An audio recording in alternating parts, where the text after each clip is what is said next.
de volta com o De Bem com a Vida. Hoje eu tenho uma alegria muito grande de receber pessoas que têm pensamentos completamente diferentes a respeito desse assunto que nós vamos falar, mas é muito legal isso, porque, como eu falei, nós vivemos uma democracia e temos o direito de defender os nossos, não só os nossos objetivos, mas as pessoas com as quais a gente identifica. Eu estou recebendo o Rodrigo aqui hoje, que é do Sindicato dos Metalúrgicos, estou recebendo também o Dr. Bernardo, que é um advogado criminalista, e o Wilson Montiel, que vai nos ajudar muito a esclarecermos essas dúvidas que eu falei para você no começo do programa, do nosso comportamento diante de tantas mudanças no nosso país. Nosso comportamento como trabalhadores, como formadores de opinião, porque todos nós somos formadores de opinião no meio em que nós vivemos, trabalhamos. E daí eu quero que você antes, já começou o depoimento do presidente Lula lá no Paraná, em Curitiba, e a Cris de Leva preparou para a gente um vídeo para você entender toda essa situação, como é que tudo isso chegou aonde chegou hoje. E depois desse vídeo mais esclarecedor, nós vamos ter entradas também da Cris ao vivo, lá do depoimento, e nós vamos começar a conversar com os nossos convidados. Então não saia daí não, preste atenção nessa reportagem, nós já voltamos com os nossos convidados aqui no De Bem com a Vida.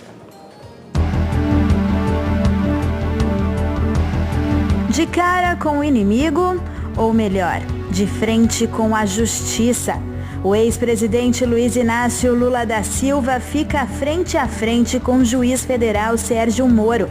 O juiz, que se tornou símbolo da Operação Lava Jato, terá o ex-presidente em sua plenária no tribunal do prédio da Justiça Federal em Curitiba pela primeira vez. Ele é o último a prestar depoimento em uma série de interrogatórios já feitos com acusados envolvidos nos processos relativos à reforma de um triplex no Guarujá, no litoral de São Paulo, e de um sítio em Atibaia, no interior do estado. O depoimento acontece depois de Léo Pinheiro, ex-presidente da construtora OAS, ter dito a Moro que o apartamento triplex pertence de fato a Lula, apesar de, no papel, ser de propriedade da empreiteira. A defesa de Lula nega. A primeira vez que Lula conversou diretamente com o Moro foi no dia 30 de novembro do ano passado, quando foi testemunha de defesa do ex-deputado federal Eduardo Cunha, do PMDB do Rio de Janeiro. Os dois trocaram algumas palavras por videoconferência, com um tom bastante cordial. Lula, da sede da Justiça Federal em São Bernardo do Campo, e Moro, da Justiça Federal do Paraná. O juiz Sérgio Moro utilizou sua rede social para pedir que manifestantes a favor da Operação Lava Jato não comparecessem ao local para evitar conflitos. Eu tenho ouvido que muita gente que apoia a Operação Lava Jato pretende vir a Curitiba manifestar esse apoio, ou pessoas mesmo de Curitiba pretendem vir aqui manifestar esse apoio. Eu diria o seguinte: esse apoio sempre foi importante, mas nessa data ele não é necessário. Tudo que se quer evitar nessa data é alguma espécie de confusão e conflito, e acima de tudo não quero que ninguém se machuque em eventual discussão ou conflito nessa data. Por isso a minha sugestão é: não venham, não precisa, deixe a justiça fazer o seu trabalho, tudo vai ocorrer com normalidade, e eu espero que todos compreendam. Apoiadores do ex-presidente Lula se organizaram para comparecer à cidade paranaense.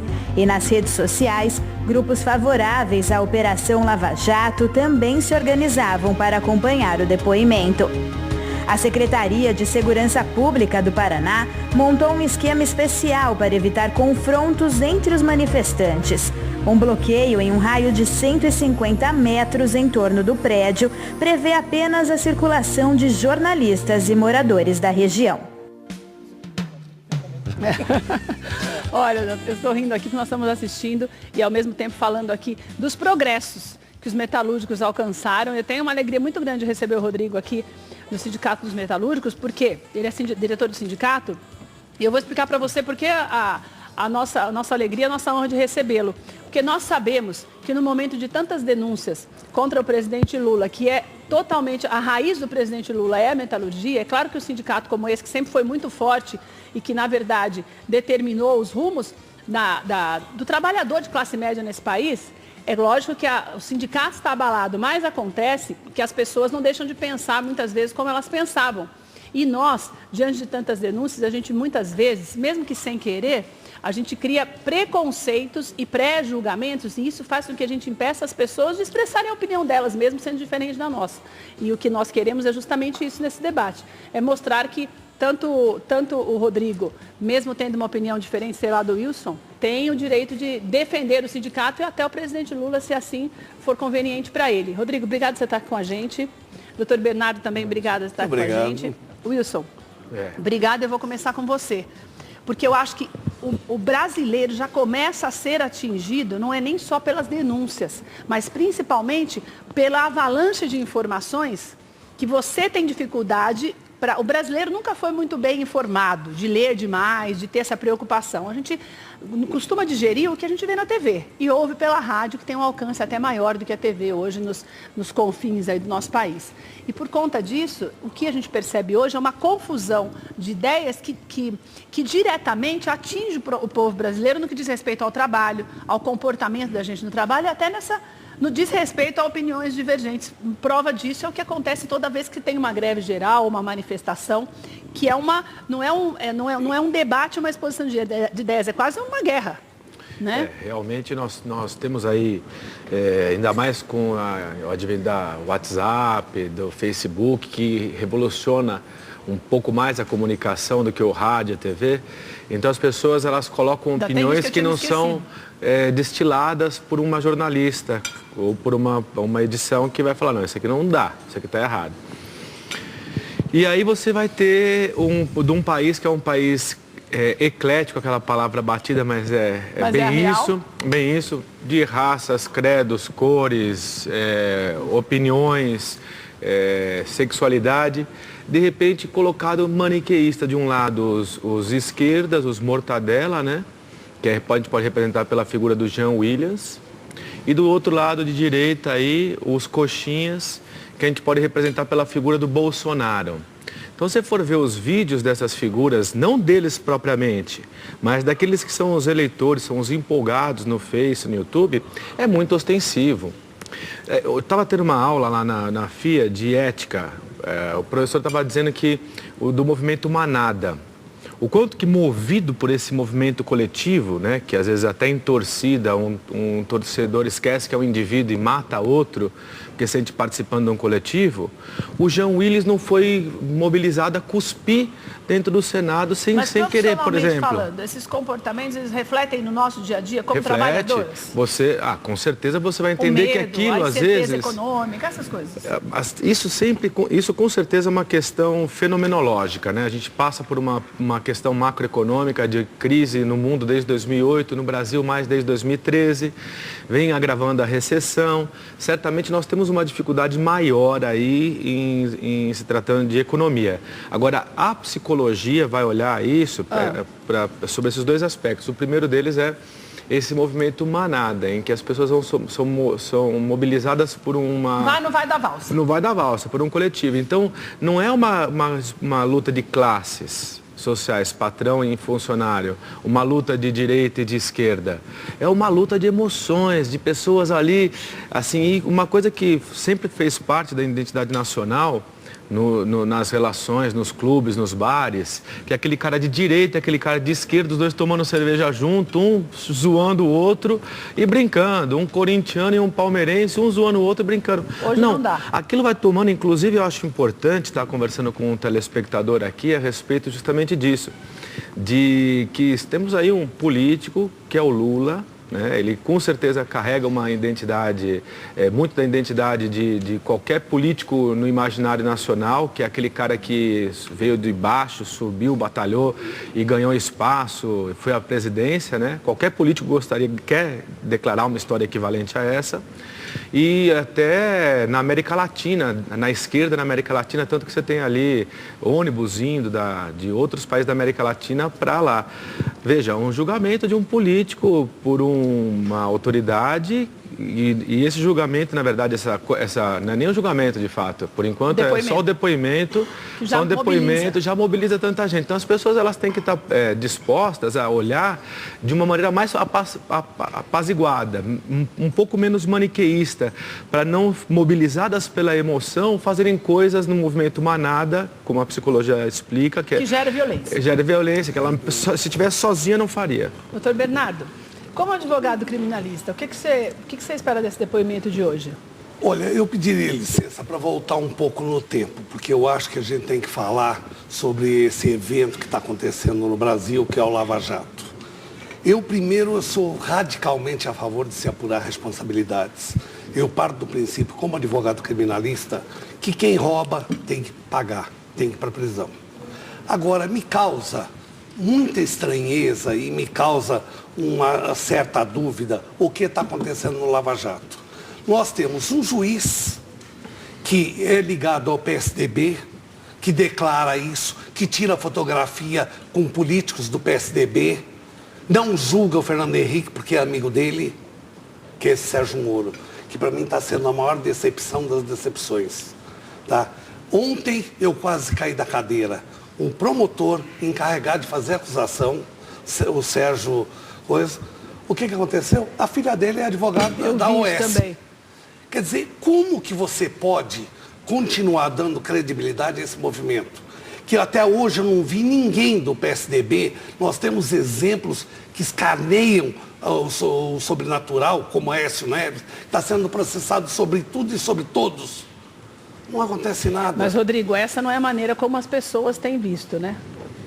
Você não acha que isso denegriu bastante a imagem dele? Entender a seletividade da Lava Jato, porque a Lava Jato realmente está sendo seletiva. Eu acho que aquela precipitação dos procuradores com aquele negócio do PowerPoint, fizeram aquele espetáculo todo, depois não conseguiram provar, porque a presunção é de que toda pessoa é inocente, desde que prove ao contrário. Exato. Então, a gente acha que realmente... O Wilson falou sobre luta de classe, mas a gente sabe que está viva ainda, porque trata-se de um operário que conseguiu ter uma trajetória, ser presidente da República, colocou o país em um patamar jamais visto, né? E, de repente, depois do mandato dele, passa-se realmente a querer tirar essa credibilidade. Então, você acredita que existe uma certa injustiça com relação a... Eu acho que estão com 2 pesos, 2 medidas. Aquele velho ditado popular que pau que dá em Chico não dá em Francisco. Então, eles estão sendo seletivos mesmo. Teve o José Serra, por exemplo. Teve uma denúncia que ele tem uma conta na Suíça com 23 milhões de dólares. E não se apurou isso. Ele se licenciou do cargo antes de que a denúncia viesse a público. Se licenciou, está caladinho, ninguém fala nisso. Enquanto isso, estão tentando provar já há quase 2 anos que o sítio de Atibaia é do Lula, que o apartamento no Guarujá é do Lula. E agora acho que... Como se isso fosse a coisa mais importante do mundo. É porque eu acho Mas isso respingou no sindicato, na tua opinião? Deu certo desânimo para as pessoas? Tipo assim, poxa, acreditei tanto no cara, o cara lutou tanto na vida para sair como um ladrão? Falando de uma maneira clara, é mais ou menos isso? Dificulta a nossa vida, sim, porque eu costumo dizer que quando as pessoas não conhecem a gente... Você perde a credibilidade, né? A gente passa a conversar, eu sou formado em Ciências do Trabalho pelo DIEESE, então a gente passa a conversar, um outro tipo de sindicalismo, um sindicalismo mais avançado, que estuda as relações de trabalho. Então a gente passa a conversar, mas quando as pessoas perguntam, mas o que você faz? Eu falo, sou sindicalista. Aí você percebe o povo já quer morrer. Que a pessoa dá um passo atrás e fala, caramba, como quem diz, o cara estava até porque quando você fala sindicalista, você já lembra do Lula. Porque tem uma rejeição hoje, né? Hoje tem, né? É engraçado, né? Mas daí, você vê como é uma loucura isso, que é o que eu comentava com a Paula essa semana. A Paula Brinha, nossa diretora, que é assim, existe toda essa rejeição que ela está sendo colocada de uma forma muito clara também na imprensa, de um modo geral.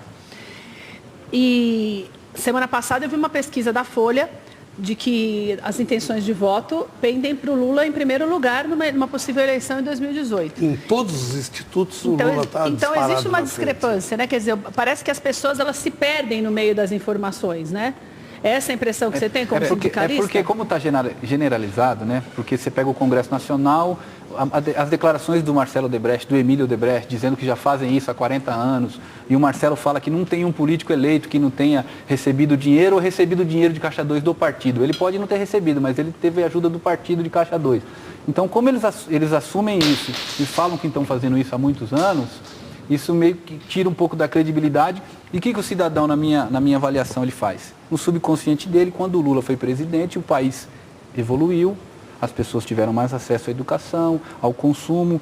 Eu tenho algumas críticas ao Lula, mas você percebe que o Brasil passou a ser uma economia respeitada, pagou a dívida com o FMI, os filhos dos trabalhadores começaram a sonhar em ser advogados, ser engenheiros, médicos. Ou seja, essa pesquisa ela reflete bem o que aconteceu e o pensamento da classe média e média baixa que teve uma oportunidade maior do que tinha antigamente. E aí ele se remete a voltar a essa situação, falando, já que estão todos comprometidos, eu acho que a população no geral, no subconsciente dela, já que a situação, então, que quando o Lula estava na presidência da República, nós tivemos uma vida, né, que estava, vamos dizer assim, melhor, menos difícil do que tem esse aspecto também, que não é nem o jurídico, nem o econômico das relações trabalhistas, mas que é aquele aspecto da, como já dito aqui outras vezes, da anomia, né? Que agora então cresce ainda mais. A anomia é um entendimento que a psicanálise dá para a perda de significado no respeito às regras, às leis.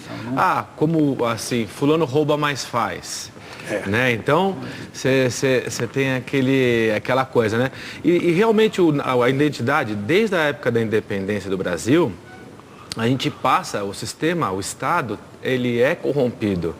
A gente tem uma série de regras criadas que dificultam a vida do empresário para que o empresário tenha que conseguir essas facilidades pagando de uma maneira ou de outra. E eu digo isso não só como empresário, mas também pensando sobre a situação, sem querer meter o dedo na sardinha dos outros, que é da macroeconomia, que é, se nós temos aí um país que desde a época em que a recessão estava a 4%, que é praticamente zero, e a mídia já falava, estamos em crise. Agora que nós estamos com uma recessão monstro. E 14 milhões de desempregados. Ninguém conseguindo levantar qual que é o estrangeiro que vai pegar o seu capital e investir aqui no IDE. No investimento estrangeiro direto na produção. Todo mundo investe, inclusive o Brasil é um dos principais países para investimento no capital especulativo. Porque para você investir no capital especulativo, você tem que ter uma oscilação do câmbio, da economia, da venda e compra da monetária que justifique aquele ganho, né? Coisa que não tem em países de primeiro mundo, né? Eles são mais estáveis. Essa oscilação que garante o resultado do mercado financeiro. Então daí acontece, vem agora esse pessoal votando, alguém está sendo enganado, gente. É aquela história do Maquiavel, é dividir para conquistar. Ficar pensando que é de esquerda, que é de direita, e nós estamos todos sendo enganados aqui. Porque, no final das contas, se for pegar ali num X 100%, o que porcentagem representa a reforma trabalhista em relação à dívida do valor que o Estado pegou das instituições financeiras para depois refinanciar as próprias instituições financeiras pelo BNDES com uma taxa de juros menor? É muito grande, é muito grande esse valor. Ou então, aquilo que eventualmente tem de direito o político ou outro qualquer beneficiado pela Previdência que não vão mexer em representação aquilo que vão mexer diretamente, que vão tirar do bolso. Mas sabe o que eu acho? Daquele pequeno proletariado, e isso é problema para o pequeno empresário também. Que tratar as questões também da reforma trabalhista pino, rapidamente. Como fosse todo mundo igual, não é. Pega uma empresa de grande porte que tem uma infraestrutura e pega uma empresa de pequeno porte que vai lá. Você paga tudo que o seu funcionário tem direito. Quanto é que é no sindicato o almoço? R$18, está ali, R$18. Legal. Quanto é que o salário base é esse? Você paga, tá legal. Quanto é a carga horária? Paga, tá legal. O outro cara de uma empresa de grande porte, que por sinal emprestou dinheiro para o Estado, pegou o dinheiro do BNDES muitas vezes e não paga os funcionários e está a favor dessa reforma trabalhista. Peraí, não é o empresário que está ganhando, não é o funcionário que está ganhando, não é o sindicato, tem alguém ganhando com isso. Mas sabe qual é a impressão que eu tenho? Que o povo não quer saber de nada disso. O povo quer saber que não tem emprego. Eu acho que... Viu, Wilson? Sabe qual é a impressão que eu tenho? E o doutor sabe até o nome da empresa, né? Que o povo não quer saber nada disso. O povo quer saber que não tem emprego, que não tem uma perspectiva de melhora, porque a gente não vê essa perspectiva a médio e curto prazo. E o povo vê como... A impressão que eu tenho é que as pessoas veem como um circo. Olha, quem que vai ali agora? O que eles vão inventar para se safar dessa? E E é muito nítida a preocupação, isso a gente conversando com as pessoas até mais humildes, a preocupação dos políticos em se safarem de alguma forma, votando leis que coíbem o trabalho da promotoria, etc. Lista fechada para 2018, que daí a maior parte, vamos supor que a população, a identidade nacional, consiga desenvolver a capacidade de acompanhar o que o político se propôs a fazer. Coisa que eu, no momento, não acredito. Acho que deveria ser investido mais em educação e esse processo de conscientização sair do Facebook. Eu queria até perguntar uma coisa. Doutor Bernardo, estou te interrompendo, porque senão você falou essa coisa política que eu me lembrei. Os políticos que já...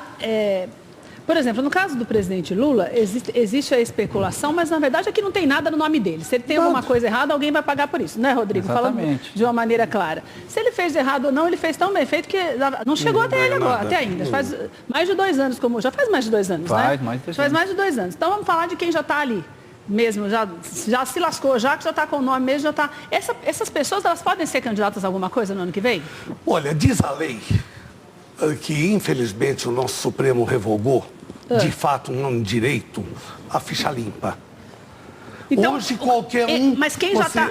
Você diz assim, quem já está lá, essa pessoa que já está lá, ela vai poder ser candidata por causa dessa ficha limpa? Pelo que eu andar na carruagem, vai. Mesmo já sendo comprovado, o que tipo o Eduardo Cunha, que já está preso, não? O Supremo entende. A pessoa tem que ser condenada em 100 graus de recurso para ela ficar impedida. No caso do Eduardo Cunha, então, não poderia ser. Ele ainda não foi condenado em última instância. Ele não foi condenado a nada, ele está preso preventivamente. Ele não foi condenado ainda. Então, todo mundo que está sendo acusado pode ser candidato de novo? Pode ser candidato outra vez. E sabe outra, o que no mais processo... me assusta? Como acreditar? Se você pega, vou fazer um pouco de ironia no meio da história. Qual o parlamentar que não está envolvido no Lava Jato? Nas falcatruas? Só tem um, pelo que a imprensa fala, o Tiririca. Ele é o exemplo maior de honestidade, porque não está envolvido em nada. E tem até, se fala muito na rua, o tipo que sai apaga a luz, vai sobrar para o Tiririca. Porque o resto vai tudo para a prisão e o Tiririca vai ter que apagar a luz. Então, se você me perguntar, o Lava Jato vai longe, eu te digo não. Primeiro está descaracterizado. Esse processo do Lula, a coisa, isso é Receita Federal, não o objetivo do Lava Jato. Se o Lula sonegou... Esse de hoje, você diz? De hoje. Ele está sendo processado pelo apartamento do Guarujá. Ele vai ser questionado por 5 questões, entre elas o apartamento do Guarujá, o terreno do Instituto Lula. Não é o objetivo da Lava Jato. Isso tinha que ser apurado pela Receita Federal. Certamente, doutor. E não na Lava Jato. Isso é mais para forçar uma situação em cima do Lula. E demonizando o Lula, eu não sei se vocês percebem, todo mundo que está roubando ganha. Você é petista? Todo mundo. Não sou petista. Eu também não sou petista. Não sou petista, mas eu também não sou filiado ao PT. Mas é o seguinte, olha... Mas você é simpatizante do Lula? Não sou simpatizante do Lula. Eu reconheço... Você votou no Lula na última eleição? Você votou no Lula? Não. Você votou, Wilson? Não votei no Lula. Você votou, né, votei na última. Eu tenho vergonha de dizer. Não, mas sabe por que eu estou perguntando? Não pode parecer que a gente está defendendo o Lula. Não, eu queria falar isso. Eu também represento aqui a psicologia. A psicologia não toma posicionamento político ideológico, mas vai defender o ser humano. Em se tratando de dar a minha opinião sobre a coerência do que está sendo dito aqui também.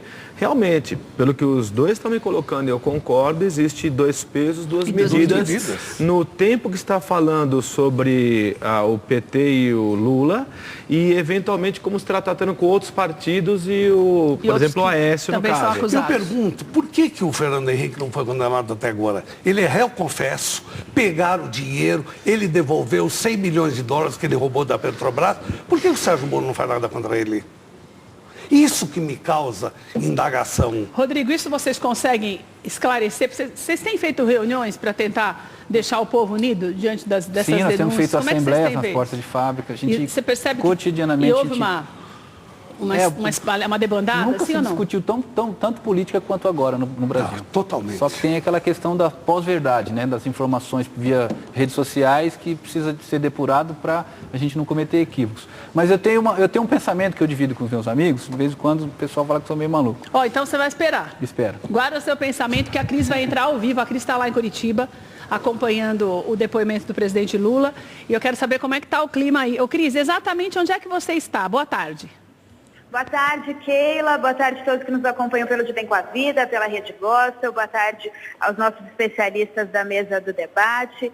Eu estou exatamente na frente do prédio da Justiça Federal, onde o Lula já começou um depoimento de cerca de 35, 40 minutos.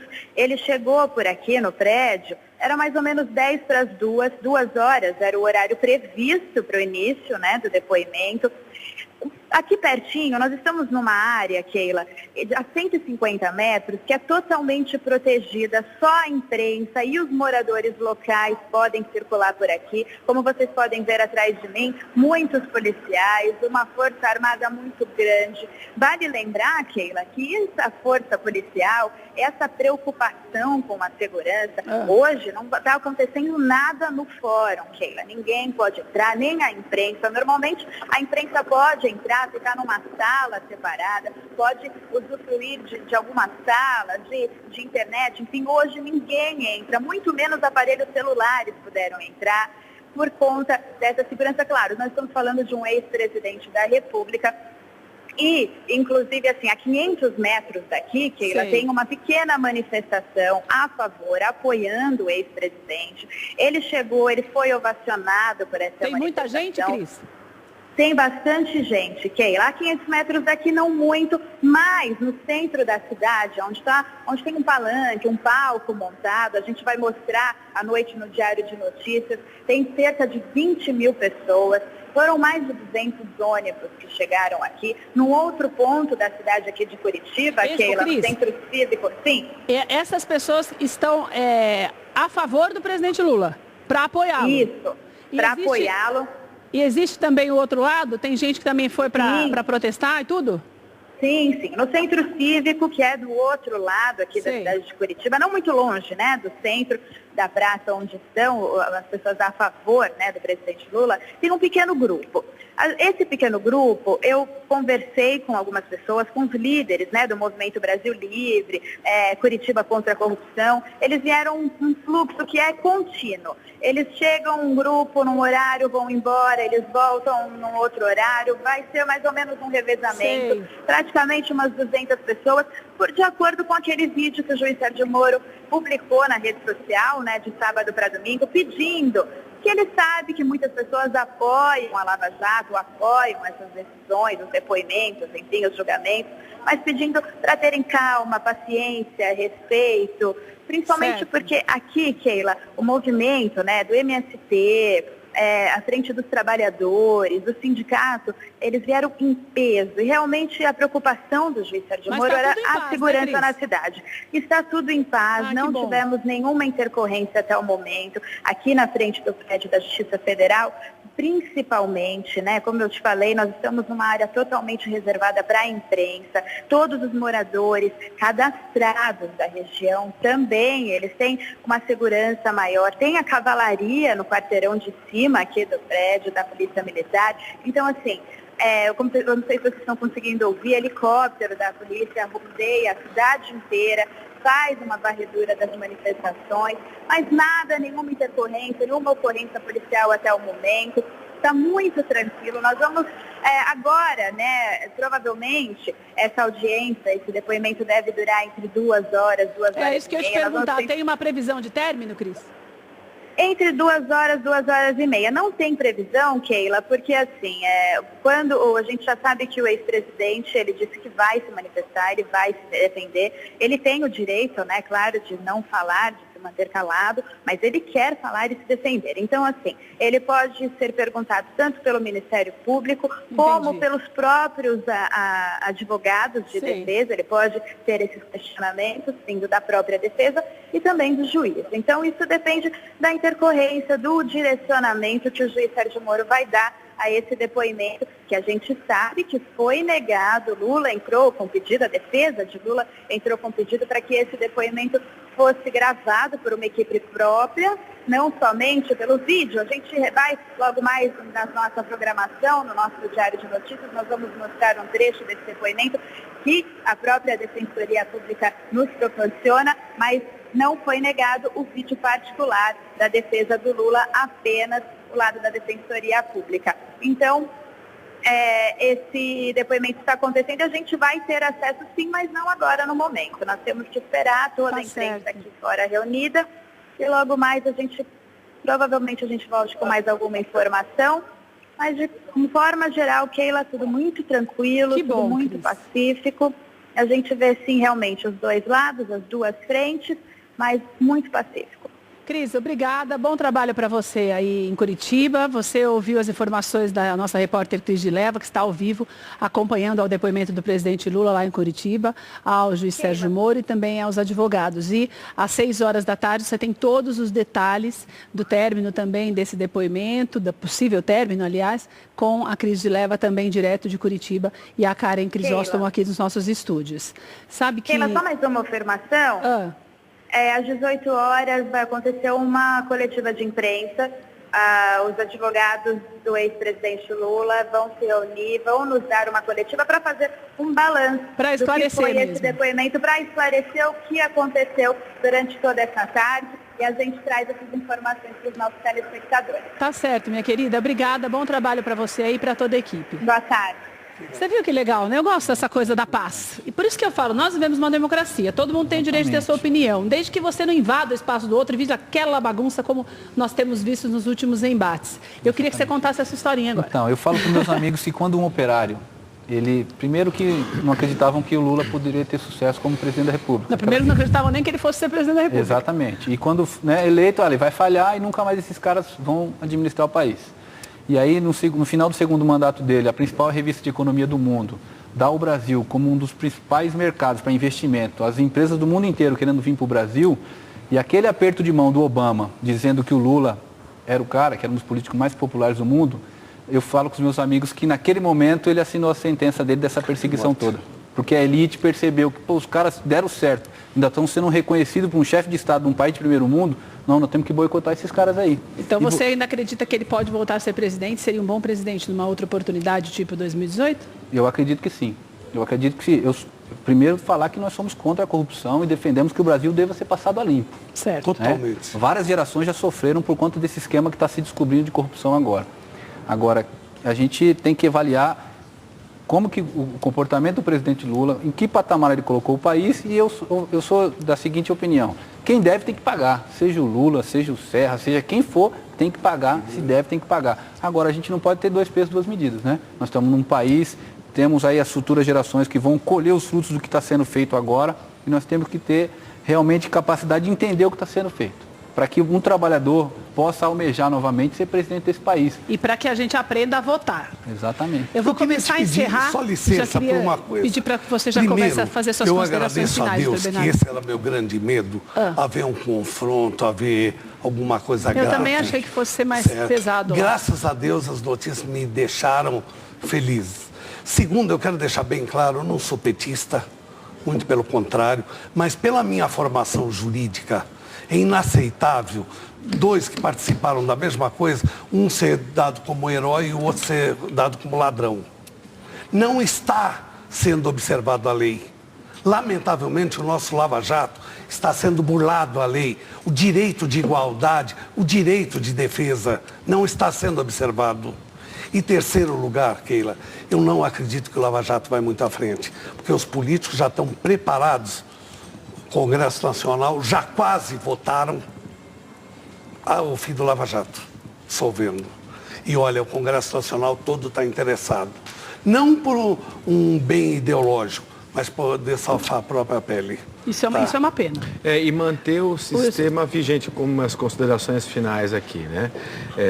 Então a gente dá essa coisa assim, primeiramente, for pensar que esse problema não deve nos dividir. Eu entendo os posicionamentos ideológicos todos, e acho que nessa hora em que um funcionário, para chegar ao trabalho, pega o metrô do jeito que ele pega, lotado, abarrotado, o cara chega no trabalho às vezes 7 horas da manhã, 8 horas da manhã, o cara chega quebrado. Se você pegar o metrô, você vai ver como é que é. E você vê a roubalheira que fizeram agora com o metrô de São Paulo lá, aqueles trens todos quebrados. Olha, eu que sou o patrão e meu funcionário, nós estamos no mesmo barco. no mesmo lugar, o sindicato, o doutor, o jornalista, é o mesmo barco. Então, assim, antes de qualquer posicionamento final, se o Lula ou qualquer outro que for lá, no mesmo sistema vigente, com a mesma falta de cultura e acompanhamento do brasileiro sobre a política, sobre o andamento das leis e do que tem que ser feito no seu estado, no seu bairro e nas suas relações de trabalho, ninguém que chega lá vai ter sucesso. Eu quero que a tua consideração final seja com relação a isso. Como é que o brasileiro, o trabalhador, ele pode aprender a discernir melhor entre o bem e o mal, para que na próxima oportunidade de votar, porque a nossa melhor arma é o voto, né, Rodrigo? Exatamente. Não é, doutor Bernardo? A cada 2 anos a gente exerce. Muito do que nós estamos vendo é nossa responsabilidade. Vou dar um feedback aí. Como é que a gente pode, assim, não ser... Dessa maneira. A gente vai ser bombardeado, mas como é que o que a gente faz com esse bombardeio para que isso se transforme em flores para nós, para que nós possamos usar isso em benefício próprio? Certamente. Tem um livro chamado Leviatã, que vai falar sobre, foi um estudo feito do Jean Robespierre, se não me engano, que era um padre na época da Revolução Francesa. Ele vai falar sobre que o Estado, seria o Leviatã, seria o Estado, que ele é composto de diversos seres, pequenos indivíduos amarrados que fazem o formato de um ser.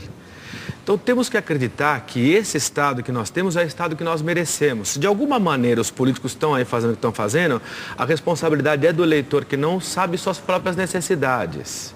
Antes de você se envolver no movimento de massa contra aquela ideologia ou essa ideologia, contra aquele político, contra esse político, reconheça suas necessidades. Aí você criterizando essas necessidades, você vai perceber que a sociedade ao teu lado, nas relações verticais e horizontais, de quem precisa de você, de quem você precisa da pessoa, conjumina, vai a favor ou diverge dessa necessidade. E aí você, sobre essa necessidade, deve negociar. Irrelevante partido, irrelevante político. E, inclusive, quando você negociar uma necessidade, você tem que acompanhar a execução daquela necessidade. Vamos supor que você vende um carro. Aí você vendeu aquele carro em 15 vezes. Se o cara deixar de te pagar, você não vai saber que o cara deixou de te pagar? Você não vai querer ir atrás do carro? Então, por favor, faça a mesma coisa com qualquer coisa que tenha a ver com a política no seu estado. Obrigada, Wilson. Bernardo, obrigada. Rodrigo? Eu só queria... Um segundo. Eu acho que antes nós precisamos ver o golpe que está sendo tramado pela presidência da República no tocante à aposentadoria. Mas aí já é outro tema, de outro debate. Eu te sugiro, com toda a humildade, que você aborde esse assunto. Porque senão vamos ficar aqui a tarde inteira. Rodrigo, verdade. Vale a pena ser classe média nesse país e continuar lutando por ela? Vale, esse país vale muito a pena. O Brasil é um país que tem todas as riquezas naturais possíveis. Um povo maravilhoso, vale muito a pena. Você acha que esse país tem jeito? Com certeza, eu acredito e trabalho para isso todos os dias. A gente pode ter esperança, então. Com certeza, temos esperança. Vamos ter que trabalhar muito para que essa esperança se concretize. Queridos, muito obrigada pela participação de vocês. Obrigada, viu, Rodrigo? Obrigada, doutor Bernardo. Wilson, voltem sempre. Foi um prazer muito grande.